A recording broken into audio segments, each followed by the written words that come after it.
నమస్తే, welcome to KVR news 9 బులెటిన్ల ముందుగా headlines చూద్దాం. మంత్రి పొంగులేటి భావోద్వేగం. 1,10,00,000తో చేపట్టిన Storm water drain CC road నిర్మాణ పనులకు మంత్రి తుమ్మల నాగేశ్వరరావు శంకుస్థాపన.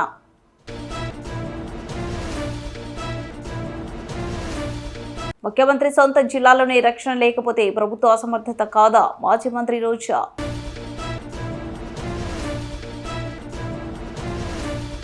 ముఖ్యమంత్రి రేవంత్ రెడ్డి మీద కూడా పరువు నష్టం దావా వేస్తా బీఆర్ఎస్ వర్కింగ్ ప్రెసిడెంట్ కేటీఆర్.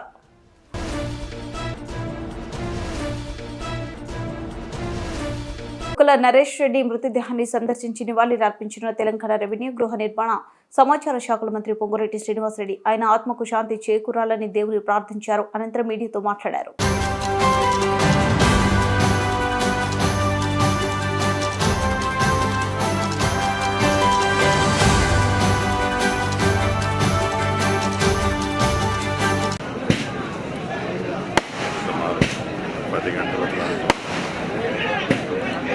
స్వర్గస్థులయ్యారని చెప్పడానికి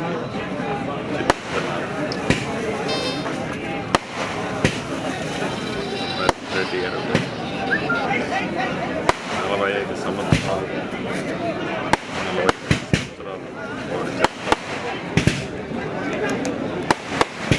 ఈ డోర్నకల్లు ప్రాంతం ఉమ్మడి వరంగల్ నాడు సురేందర్ రెడ్డి గారు ప్రాంత ప్రజలకి, గిరిజన ప్రాంతం ఈ గిరిజన ప్రాంత ప్రజలకి ఏ కష్టం వచ్చినా అండగా ఉంటుంది. వారి కష్టాల్లో పాలు పంచుకుంటూ పదవులు ఏ నష్టం లేకపోయినా చింతించకుండా నిత్యం ప్రజల కష్టాలతో పాలు పంచుకుంటూ ఎవరికి ఏ బాధ వచ్చిందన్నా ఏ కష్టం వచ్చిందన్నా నేను అండగా ఉన్నానని ఒక ధైర్యాన్ని ఇస్తూ ఈ ప్రాంత ప్రజలకి ఎనలేని సేవ చేశారు. వారి కుటుంబానికే కాదు, ఈ ప్రాంత ప్రజలందరికీ తీరిన లోటు. వారి ఆత్మ శాంతించాలని వారి కుటుంబాన్ని ప్రగాఢ ఖమ్మం పట్టణం పరిశుభ్రంగా ఉంటేనే మనమంతా ఆరోగ్యంగా ఉంటామని, ఇది ప్రతి ఒక్కరూ గుర్తుంచుకోవాలని రాష్ట్ర వ్యవసాయ, మార్కెటింగ్, సహకార, చేనేత, జౌళి శాఖ మంత్రులు తుమ్మల నాగేశ్వరరావు అన్నారు. రాపర్తి నగర్ 58వ డివిజన్లో టీయూఎఫ్ ఐడీసీ నిధులు 1,10,00,000తో చేపట్టిన Storm water drive CC road నిర్మాణ పనులను మంత్రి శంకుస్థాపన చేశారు. ఈ సందర్భంగా మంత్రి మాట్లాడుతూ 58వ డివిజన్ పెద్ద డివిజన్ అని కొత్త కాలనీలు, ఇంటి నిర్మాణాలు వస్తున్నందున అవసరమైన రోడ్డు, డ్రైన్ మొదలగు మౌలిక వసతులు కల్పించడానికి చర్యలు తీసుకుంటామన్నారు. దొరై కాలనీలో మౌలిక వసతుల కల్పన కోసం ₹1 కోటి మంజూరు చేస్తున్నామని, వీటిని స్థానిక అవసరాలకు వినియోగించాలని మంత్రి సూచించారు. ప్రస్తుతం వేసే రోడ్లు, డ్రైన్లు నాణ్యతతో ఉండాలని, లెవెలింగ్ సరిగ్గా ఉండాలని అన్నారు. ఈ కార్యక్రమంలో కార్పొరేటర్ కమర్తప్పు మురళి, ఖమ్మం అర్బన్ మండలం తహసీల్దార్ సిహెచ్ స్వామి, ప్రజాప్రతినిధులు, మున్సిపల్ అధికారులు తదితరులు పాల్గొన్నారు. కమిషనర్ గారు కానీ, కార్పొరేటర్స్ కానీ, ప్రజలు కానీ ఎవరు బాగా ఇబ్బంది పడుతున్నారో ఆ ప్రాంతంలో ముందు పనులు చేయాలి. ఒక మాదిరిగా ఉన్న కాడ మళ్ళీ చేసుకుందాం. అసలు దారి లేని కాడ, అసలు డ్రైన్ లేని కాడ బాగా ఇబ్బంది పడే ప్రజలు ఎక్కడుంటే అక్కడ మనం వచ్చినటువంటి ముందు పైసలు అక్కడ ఖర్చు పెట్టండి. వాటిని కూడా 10 కాలాల పాటు మళ్ళీ ఇబ్బంది లేనటువంటి రీతిలో రోడ్లు వేసినా, డ్రైన్లు కట్టినా మనకి మళ్ళీ 25-30 సంవత్సరాలు, 50 సంవత్సరాల దాకా వాటిని డిస్టర్బ్ చేసే పరిస్థితి రావద్దు. కట్టినప్పుడు స్ట్రెయిట్గా ఉండాలి, లెవెల్స్ ఉండాలి, రోడ్లన్నీ కూడా బ్రహ్మాండంగా చేసుకుంటే అక్కడ నివసించే ప్రజలకి మీకు సౌకర్యం. ఆ మురికి కోపాల్లో ఉండేదానికంటే వచ్చిన డబ్బుల్ని పక్కాగా పరిశుభ్రంగా ఉండేటట్టుగా మీ పరిసర ప్రాంతాలు ఉంటే మీకు ఆరోగ్యం ఉంటుంది, ఆనందం ఉంటుంది. ఆ రకంగా కాకుండా ఏదో రకంగా చేస్తున్నారు, మనం పట్టించుకోవద్దు అని అంటే బాధపడేది మనం. కమిషనర్ గారు ఇక్కడ ఉండడం, అదేవిధంగా అధికారులు కూడా ఇక్కడ శాశ్వతం కాదు, నేను కూడా శాశ్వతం కాదు. కాబట్టి మీరు శాశ్వతం. మీరు ఇక్కడే బతకాలి, ఇక్కడే ఉండాలి, ఇక్కడ మీ పిల్లలు కూడా ఇక్కడే జీవించాలి. కాబట్టి ఆ పని మీది, ఆ డబ్బులు మీయి. కాబట్టి వాటిని పక్కాగా పకడ్బందీగా పనికొచ్చేటట్టుగా ఖర్చు పెట్టుకోవాలి. ఆ రోడ్లు అందంగా ఉండటంతో పాటు ఎక్కడా కూడా ఆక్రమించుకున్న వాళ్ళు ఎవరైనా ఉంటే మీరు అందరూ నచ్చజెప్పి ఆ రోడ్డు మళ్ళీ 10 కాలాల పాటు ఉపయోగపడేటట్టుగా. ఇప్పుడు ఈ డివైడర్ ఉంది, ఇది మీకు అవసరమా, లేకపోతే ఇబ్బంది ఉందా, సౌకర్యంగా ఉందా? సౌకర్యంగా ఉంటే ఉంచుకోండి, ఇబ్బందిగా ఉంటే కమిషనర్ గారికి మేయర్ గారికి చెప్పండి. చేసిన పనులు ఎవరికి ఇబ్బంది కలగకూడదు, ప్రజలకు ఇబ్బంది కలగకూడదు. కాబట్టి దయచేసి డివిజన్ ప్రజలే కాకుండా ఖమ్మం ప్రజలు, ఇప్పుడు ఖాళీ స్థలాలు ఉన్నాయి, అవి ఎవరియో, వాళ్ళు ఎక్కడ ఉంటారో, ఆ మురికి నీళ్ళన్నీ అందుట్లోకి వస్తాయి, దోమలు ఉంటాయి, పందులు ఉంటాయి, జబ్బులన్నీ మన దగ్గరే ఉంటాయి. ఇందాక ఎవరు వచ్చారు చికెన్ గున్యా ఉందని, ఎందుకు రాదు చికెన్ గున్యా? మనం తెచ్చుకుంటే రాదా? ఆ స్థలం ఎవరితో మాట్లాడి వాళ్ళని లెవెల్ చేసి నీళ్లు నిలవకుండా చేసి దానికి ఫెన్సింగ్ చేసి పందులు వెళ్లకుండా నీళ్లు నిలవకుండా చూసుకోవాల్సిన బాధ్యత మీకు లేదా? ఎవరు చెప్పాలి దాన్ని? అందుకనే కమిషనర్ గారికి చెప్తున్నా, వార్నింగ్ ఇచ్చేసి దాన్ని మున్సిపల్ ప్రాంతంగా మీరు ప్రకటించండి. దయచేసి బోర్డు పెట్టండి, ఈ భూమి మున్సిపాలిటీది. ఒక 4 రోజుల్లో వచ్చి వాళ్ళు చేసుకుంటారా చేసుకోరు, లేకపోతే యాక్షన్ పెట్టండి. ఎందుకంటే ప్రజలకు అసౌకర్యం కదా. నాకు డబ్బులు ఎక్కువ ఉన్నాయి, నేను అక్కడ ఒక ప్లాట్ అక్కడ ఒక ప్లాట్ కొనుక్కొని నేను ఎక్కడో బెంగళూరులోనో హైదరాబాద్లో ఉంటే చుట్టుపక్కల మురికి నీళ్ళన్నీ వచ్చి ఆ స్థలంలో ఉండి అక్కడ దోమలు ఈగలు పందులు పండుకుంటే మేము బతకాలా, పక్కింటోళ్ళు సావాలా? ఎందుకట్లా? కాబట్టి దయచేసి మీరు ఏ డివిజన్కి ఆ డివిజను ఖాళీ స్థలాలు పరిశుభ్రంగా ఉండాలి, అందుట్లో నీళ్లు నిలవకూడదు, దానికి ఫెన్సింగ్ చేసుకోమనండి, ఓపిక ఉన్నోళ్ళు ఓపిక ఉన్నట్టు చేసుకోమనండి, లేకపోతే దాన్ని ఏం చేస్తారో మీరే నిర్ణయించుకోండి. కాబట్టి దయచేసి ఏదైనా రోడ్డు ఎడలుపు కావాలనుకుంటే కూడా మీ బజారు వాళ్ళు అందరూ కలిసి చెప్తే చేస్తా, నాకై నేను పడగొట్టను. ప్రజలకు అసౌకర్యంగా ఉంది, మాకు కూడా బాగలేదు, రోడ్డు ఎడలుపు ఉంటే మా వీధి బాగుపడుద్ది అంటే మీరు చెప్తే చేస్తా. కమిషనర్ గారికి కూడా అదే చెప్పాను, ఆ వీధి వాళ్ళు అందరూ అడిగితే చెయ్యండి, ప్రజలు అడిగితే చేయండి, ప్రజల కోసం చేయండి, నా కోసమో నీ కోసమో చేయొద్దు. కాబట్టి దయచేసి ఖమ్మం పట్టణం ఒక పద్ధతికి రావాలంటే అందరం కలిసిమెలిసి ఉండాలి. ఇక్కడ రాజకీయాలు అవసరం లేదు, ఇక్కడ పార్టీలు అవసరం లేదు, ప్రజలందరూ కూడా సుఖ సంతోషాలతో ఉంటే అంతకంటే మనకు కావాల్సింది ఏమీ లేదు.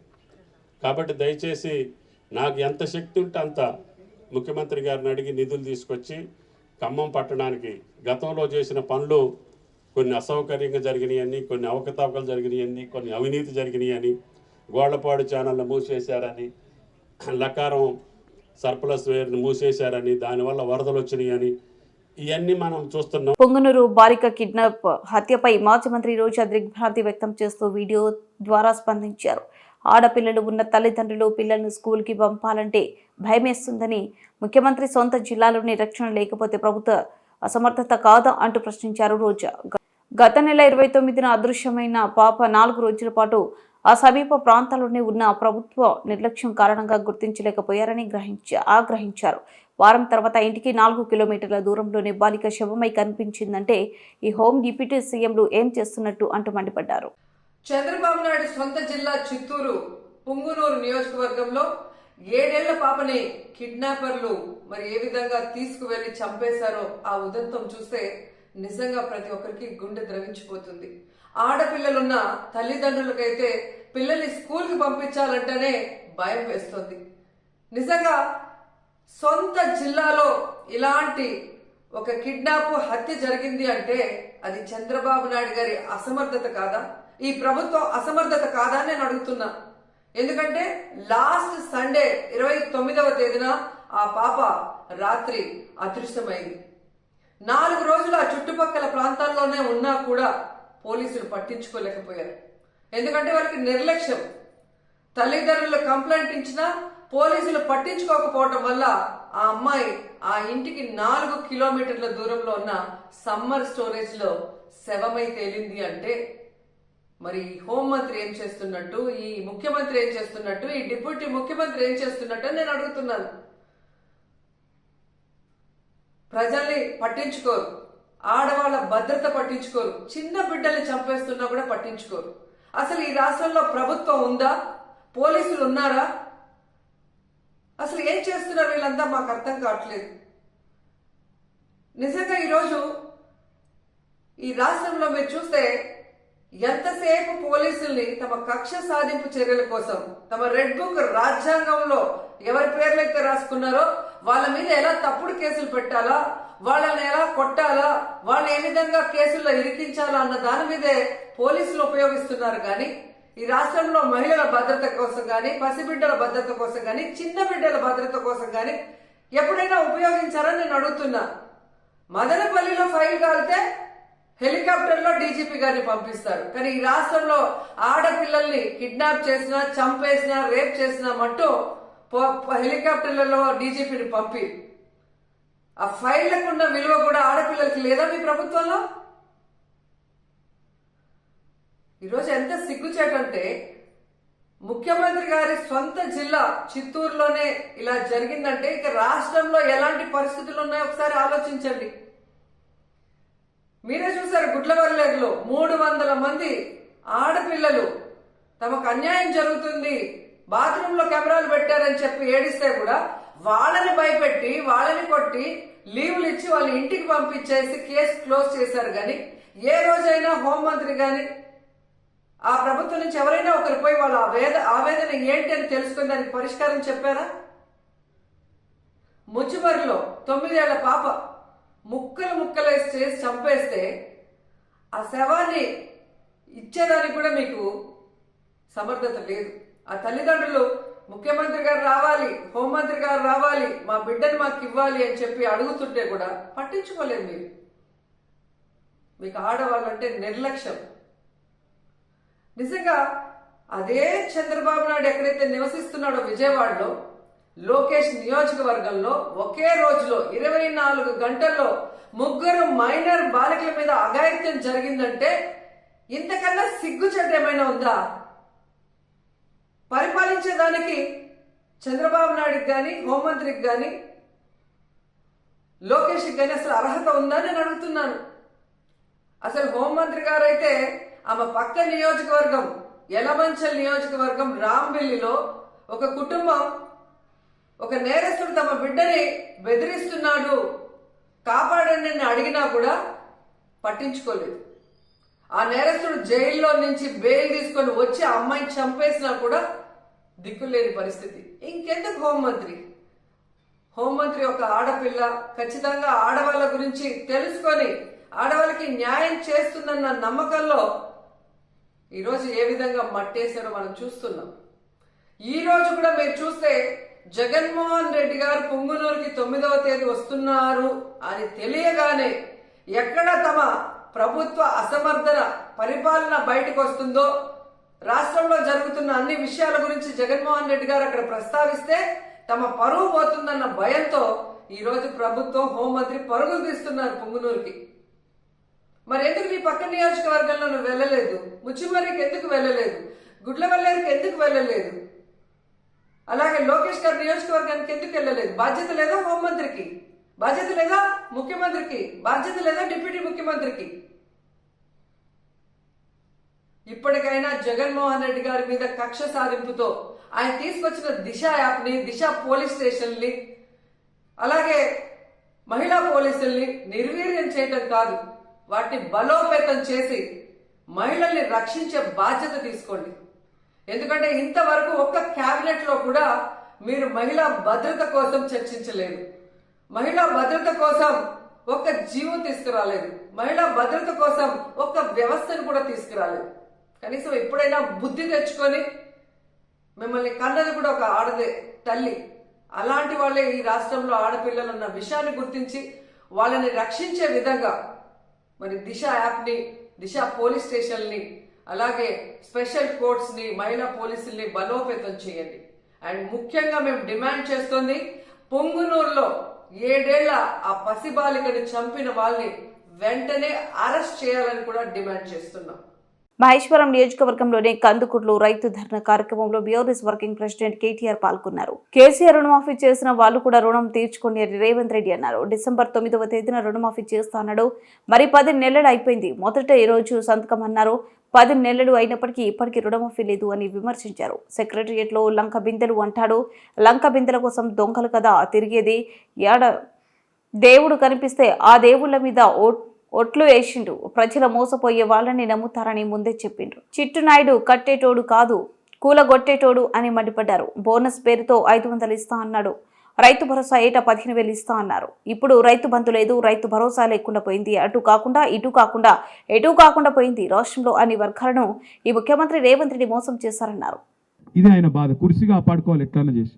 ఒక్క రైతు రుణమాఫీ ఒకటే కాదు, ఎన్ని చెప్పిండు. రైతు బంధు కేసీఆర్ 10,000 ఇస్తే నేను 15,000 ఇస్తా అన్నాడు. కేసీఆర్ భూమున్నోళ్ళకు పెద్దోళ్ళకి ఇస్తాడు, మల్లారెడ్డికి ఇస్తున్నాడు, సబితక్కకి ఇస్తున్నాడు, చిన్నోళ్ళకి ఇస్తలేడు, మల్లయ్యకి ఇస్తలేడు, ఇంకా వేరే వాళ్ళకి ఇస్తలేడు. గాళ్ళకి ఎందుకే ఇచ్చేది అని లొల్లి పెట్టిండు. మరి నేను అడుగుతున్నా, ఇవాళ నువ్వు అన్నావు రైతు కూలీలకు ఇస్తా అన్నావు. ఎంతమంది రైతు కూలీలకు ఇచ్చినావు ఈ 10 నెలల్లో? రూపాయి ఇచ్చిండు ఎవరికన్నా? ఇచ్చిండు అయింది మీకు అందుకూరలా? రైతు కూలీలకు లేదు, కౌలు రైతులకు లేదు, వడ్లకు బోనస్ ఇస్తా అని చెప్పిండు. నాకు తెలియక అడుగుతా, మీకు అందుకూరలు చెప్పాలి. ఆ రోజు మేనిఫెస్టోలో ఏం పెట్టిండు కాంగ్రెస్ మేనిఫెస్టోలా? ఇగో ఎంఎస్పి 1983, దానికి అదనంగా 500 రూపాయలు కలిపితే 2,483 అని పెట్టిండు. ఇంకోటి ఏం పెట్టిండు? ఎంఎస్పి 2,183, దానికి అదనంగా 500 అని పెట్టిండు. నాకు తెలియక అడుగుతా, 1983 ఏం పట్లది బోనసు? దొడ్డదే కదా. బోనస్ అని 500 అని చెప్పి 1983 అని పెట్టిందేమో మేనిఫెస్టోలో దొడ్లు వడ్ల కోసం. ఇలా బోనస్ ఎవరికి ఇస్తా అంటుండు? సన్న వడ్లకి ఇస్తా అంటుడు. ఇంతకంటే మోసం ఉంటుందా? అటు రైతులను బోనస్ పేరు మీద బోగస్ మాటలు చెప్పి మోసం చేసిండు. రుణమాఫీ అన్నాడు, మోసం చేసిండు. రైతు బంధు పెంచుతా అన్నాడు, ఉన్న రైతు బంధుకే దిక్కు లేదు. ఇప్పుడే శేఖర్ రెడ్డి అన్న చెప్పిండు, జంగన్న చెప్పిండు, ఇగో మా రామరెడ్డి అన్న చెప్పిండు, ఆ వెంకటమ్మ తల్లి ఆమె చెప్పింది, ఇంకా చాలా మంది చెప్పిండు. ఉన్నది పోయింది, ఇక అన్ని పోయినాయి. అన్న వస్త్రం కోసం పోతే ఉన్న వస్త్రం పోయినట్టు మొత్తానికి అటు కాకుండా ఇటు కాకుండా ఇటు కాకుండా పోయింది మా పరిస్థితి అని బాధపడే పరిస్థితి వచ్చింది. కేవలం రైతులను మాత్రమే కాదు, రాష్ట్రంలోని ప్రతి వర్గాన్ని మోసం చేసిండు ముఖ్యమంత్రి. మా ఆడబిడ్డలకు చెప్పిండు, ఏం చెప్పిండు? ముసలోళ్ళకి చెప్పిండు. కేసీఆర్ ఇంట్లో ముసలవ్వకని ఇస్తున్నాడు, ముసలయ్యకని ఇస్తున్నాడు. కేసీఆర్ 2,000 ఇస్తుండు, నేను 4,000 ఇస్తా, ఇద్దరికి ఇస్తా అని చెప్పిండు. ముసలోనికి ఇస్తా, ముసలామెకి ఇస్తా అని చెప్పిండు. చెప్పిండు లేదమ్మా? వస్తుందా నీకు పెన్షను? వస్తలేదా? పెన్షన్ లేదు, ముసలోనికి లేదు, ముసలవ్వకి లేదు. ఉన్న 2,000 దిక్కులేదు. 2 నెలలకు ఎగ్గొట్టిండు. అది కూడా జనవరి నెలకు కొట్టిండు, ఆగస్టు నెలకు కొట్టిండు. కోడళ్ళకి ఇస్తా అన్నాడు. ముసలోనికి ముసలవ్వకే కాదు, కోడళ్ళకి ఇస్తా నెలకు 2,500 అన్నాడు. కోడల పిల్లలు అందరికి వచ్చిందా? బతుకమ్మకు సీరియల్ వచ్చినాయా? మరి దసరాకు రైతు బంధు అయిందా? అసలు పండుగ లెక్కున్నదా? గిట్లున్నది రేవంత్ రెడ్డి గారి ప్రభుత్వం, మన చిట్టినాయుడు గారిని తెలివి గిట్లున్నది. నేను మీకు చెప్పేది ఒకటే, దయచేసి ఆలోచన చేయండి. 1 కాదు 2 కాదు, 6 గ్యారెంటీలు 100 రోజులు అన్నాడు. 100 అమలు చేస్తా అన్నాడు. 420 హామీలు ఇచ్చిండు. ఇందిరమ్మ ఇండ్లు కడతా అంటే ఓట్లేసిండ్రు, ఉన్న ఇండ్లు గులగొడతా అంటే ఓట్లు వేయలే. ఇలా ఉన్న ఇండ్లు గులగొట్టే పని పెట్టుకున్నాడు. కొత్త ఇండ్లు దేవుడు ఎరుగు, కానీ ఉన్న ఇండ్లు గులగొట్టే చక్కర్లో పడ్డాడు. ఒక్క మాట దయచేసి మీరు ఆలోచించమని నేను కోరుతున్నా. ఒక్క మాట జాగ్రత్తగా ఆలోచించండి. మహేశ్వరం నియోజకవర్గంలో ఇలా రేవంత్ రెడ్డి గారి ప్రభుత్వం ఈ 10 నెలల్లో ఏం సాధించింది? కొత్తగా ఏదైనా ఒక్క విజయం, ఇక ఫలానా పని, ఫలానా కార్యక్రమం ఒక్కటని ఉన్నదా? ఏది లేదు. మరి కానీ 2 జరుగుతున్నాయి. ఇలా మూసీనదట, మూసీని సుందరీకరిస్తా 1,50,000 కోట్లు ఖర్చు పెడతా అంటుండు ముఖ్యమంత్రి. ముఖ్యమంత్రికి ఒక ఆడపిల్ల లగ్గమైతే తులం బంగారం ఇచ్చేందుకు పైసలు లేవట. మీకు కోడల పిల్లలకి ఇస్తాన్న పైసలు నెలకు 2,500 లేవట. ముసలోళ్ళకు పెన్షన్ పెంచుతందుకు పైసలు లేవట. రైతులకు రైతు బంధు ఖాతాలో ఇచ్చేందుకు పైసలు లేవట. రుణమాఫీ చేసేందుకు పైసలు లేవట. వీటికి పైసలు లేవట. వీటికి మాత్రం పేదోళ్ళకి ఇచ్చే కాడికి మాత్రం పైసలు లేవు. కానీ 1,50,000 కోట్లు మాత్రం మూసిలో మాత్రం పోస్తారట. ఏమిటికి ఎరికేనా? ఇప్పుడు రైతు బంధు ఇచ్చిండు అనుకో, మీరు ఏమైనా కమిషన్ ఇస్తారా? ఆయనకి ఇయ్యరు కదా. పోనీ మీరు పెన్షన్ ఇచ్చిండు అనుకో, మీకు కమిషన్ ఇస్తారా? మీరు ఏమైనా ముఖ్యమంత్రికి ఇయ్యరు. తులం బంగారం ఇచ్చినావు అనుకో, నువ్వేమైనా ఇస్తావు వాళ్ళకి వెళ్ళి? ఇయ్యవు. అదే మూసిలో 1,50,000 కోట్లు వచ్చిండు అనుకో, ఒక 25-30 వేల కోట్లు మంచిగా దొబ్బాలే, ఢిల్లీకి మూటలు పంపాలి. ఒక గందుకు ఇలా మూసి పథకం పెట్టిండు. నేను అడుగుతున్నా, కేసీఆర్ గారు కాళేశ్వరం కట్టిండు, కేసీఆర్ గారు పాలమూరు రంగారెడ్డి ఎత్తిపోతల పథకం 90% కట్టిండు. దేనికోసం కట్టిండు? బ్రహ్మాండంగా నీళ్ళు ఇచ్చేందుకు, మన ప్రాంతానికి నీళ్లు తెచ్చేందుకు కట్టిండు. మరి మూసీతోని నేను అడుగుతున్నా ముఖ్యమంత్రి, మూసీతోని ఎంతమంది ఎన్ని ఎకరాలకు నీళ్ళు ఇస్తావు, ఎంతమంది రైతులకు నీళ్ళు ఇస్తావు? అసలు సమాధానం ఉన్నదా నీ కాడ? ఏమీ లేదు. ఏందో సుందరీకరిస్తా, ఏందో చేస్తా, ఏందో చేస్తా, ఏందో చేస్తా అంటే తప్ప ఏం చేస్తున్నా ఆయనకు కూడా తెలియదు. కేవలం కమిషన్ల పిచ్చి, కేవలం పైసలు దొబ్బేతందుకు. పేదవాళ్ళకి ఇస్తేనేమో పైసలు రావు, అదే పెద్దవాళ్ళకి ఇచ్చి కాంట్రాక్టర్లకు ఇచ్చి బ్రహ్మాండంగా మూసీ పేరు మీద బ్యూటిఫికేషన్ కాదు లూటిఫికేషన్ చేస్తే ఆ పైసలతోని మళ్ళా కాంగ్రెస్ పార్టీకి పెద్దోళ్ళకి డబ్బులు పంపి కుర్చీ కాపాడుకోవాలన్న ఆలోచన తప్ప వేరేదేం లేదు.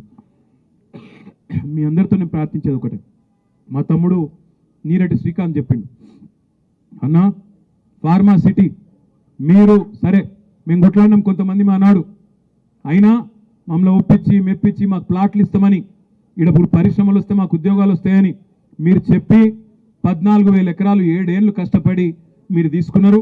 ఇలా 14,000 ఎకరాలలో ఉన్న ఫార్మా సిటీని ఆ రోజు ఇదే కోమటిరెడ్డి వెంకటరెడ్డి, ఇదే రేవంత్ రెడ్డి, ఇదే బట్టి విక్రమార్క, ఇదే మల్రెడ్డి రంగారెడ్డి, కోదండ్ రెడ్డి వీళ్ళే ఊరూరు తిరిగి చెప్పారు. ఏం చెప్పారు? ఇది కందుకూరులో చెప్పినరు, పక్కన ఆచారంలో చెప్పినరు, ఇబ్రాహీంపట్నం నియోజకవర్గంలో చెప్పారు, బస్సు యాత్రలు పెట్టి చెప్పారు. మేము రాగానే ఫార్మా సిటీ రద్దు, రైతుల భూములు తిరిగిస్తామన్నారు. ఒక్క రైతు కన్నా తిరిగి భూమి ఇచ్చిండ్రా? ఇచ్చిర్రా? ఎవరికన్నా ఇవ్వకుండా ఏం చేస్తుండే? అలా ఫార్మా సిటీ పేరు మార్చి 4th సిటీ అట, ఇంకోటి ఏంది ఫ్యూచర్ సిటీ అట. ఉన్న సిటీకే దిక్కులేదురా అంటే భవిష్యత్తు సిటీ అట. ఉన్న సిటీలోనేమో ఇప్పటికి మోరీలు చక్కగా లేవు, నల్లాలు చక్కగా లేవు. వాటిని రిపేర్ చేసే ముఖ్యమంత్రి ఇలా మున్సిపల్ మంత్రి వాటిని పట్టించుకోకుండా ఫ్యూచర్ సిటీ కడతా అని చెప్పి కొత్త రోడ్లు వేసే ప్రయత్నం చేస్తూ ఉన్నాడు. ఇప్పుడే మా తమ్ముడు చెప్పిండు, కొత్త రోడ్డు లేమూరు మీదకి వెళ్ళి ఇంకా 4-5 ఊళ్ళ మీదకి వెళ్ళి 300 ఫీట్ల రోడ్డు చేసి ఆగమాగం చేసి మొత్తానికైతే ఏదో కొత్తగా పేరు సంపాదించుకోవాలని ఆలోచన. ఆర్ఆర్ఆర్ అనేది జాతీయ రహదారుల కింద మన ప్రభుత్వం ఉన్నప్పుడు 332 కిలోమీటర్ల ఆర్ఆర్ఆర్ను మనకు పైసలు పడకుండా పెద్దగా కేవలం ల్యాండ్ అక్విజిషన్ అంటే భూసేకరణ కాడికి కొన్ని పైసలు 50% మనము, మిగతాది 50% కేంద్ర ప్రభుత్వం చేసేటట్టు పెట్టినాం. ఈ ముఖ్యమంత్రి ఏమంటాడు? పేదవాళ్ళ పథకాల కాడికి వచ్చేవరకేమో పైసలు లేవంటాడు, కానీ ఆర్ఆర్ఆర్ దక్షిణ భాగంలో మాత్రం కేంద్ర ప్రభుత్వం చేయొద్దు. బుల్టెన్ ముగించే ముందు హెడ్లైన్స్ మరోసారి. మంత్రి పొంగులేటి భావోద్వేగం. 1,10,00,000తో చేపట్టిన Storm water drain CC road నిర్మాణ పనులకు మంత్రి తుమ్మల నాగేశ్వరరావు శంకుస్థాపన.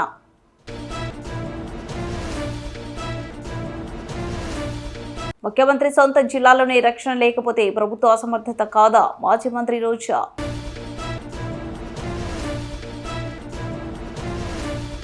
ముఖ్యమంత్రి రేవంత్ రెడ్డి మీద కూడా పరువు నష్టం దావా వేస్తా బీఆర్ఎస్ వర్కింగ్ ప్రెసిడెంట్ కేటీఆర్.